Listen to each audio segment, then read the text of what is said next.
Radhe Radhe everyone. तर ही आहे 21 दिवसांची मका. यावरील तणाचा प्रादुर्भाव रोखण्यासाठी आपण एक स्प्रे घेणार आहोत. या स्प्रेमध्ये कोणकोणती पेस्टिसाइड्स यूज करायचेत हे मी तुम्हाला पुढील प्रमाणे दाखवते.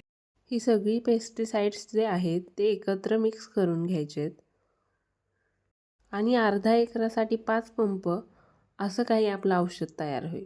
एका पंपासाठी 1 तांब्या औषध आणि बाकी पाणी असं प्रमाण घ्या. या स्प्रेमध्ये आपण तणनाशक, अळीचा प्रतिबंध रोखण्यासाठी आणि काळोखीसाठी टॉनिक वापरलेला आहे. व्हिडिओ आवडल्यास व्हिडिओला लाईक करा, शेअर करा आणि चॅनलला सबस्क्राईब करा. थँक्यू.